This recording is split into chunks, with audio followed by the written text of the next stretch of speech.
Les feux allumés par les meilleurs quartiers du tournoi, mais l'ambiance est vraisemblablement animée par le quartier Mungoti 2.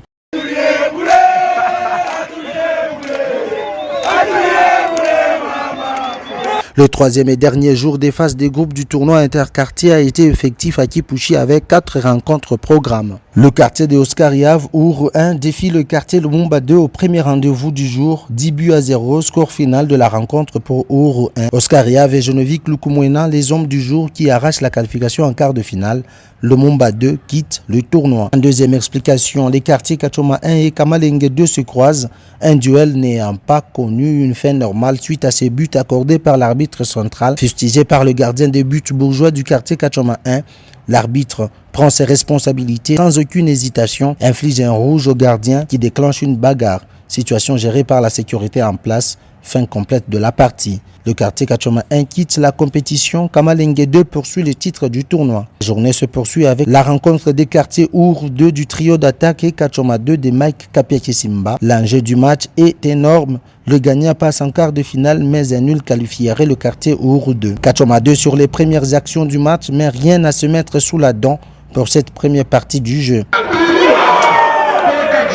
Au retour, Arsène Kasongo manque le ballon de but ici, mais la grandeur d'esprit de Blaise Kasongo paye à la fin du match, qui fait cadeau à Balouba Gaston. Le match est tué.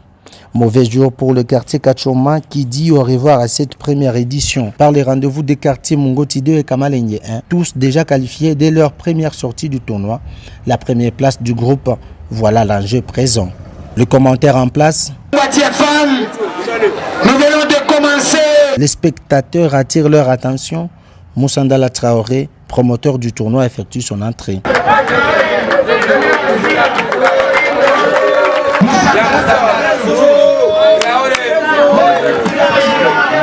Patrick Iguezia transforme le penalty. Ferrao double la mise. Kamalenge 1 impose son rythme jusqu'à 3 buts à 0. Les surprises du match arrivent subitement. Les jeunes de Mungoti 2 réduisent l'écart à 3 buts contre 2. C'est énorme. Le camp Mungoti 2, y compris Morissette Yohari, s'enflamme.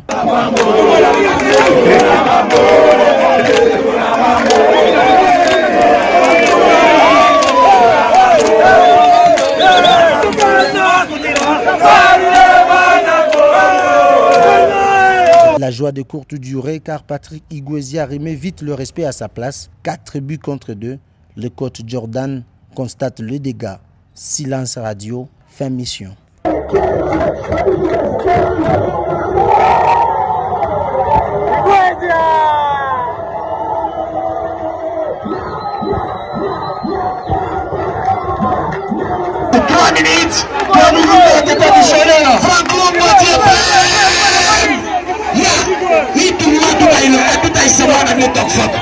Hii tume hatuta choka.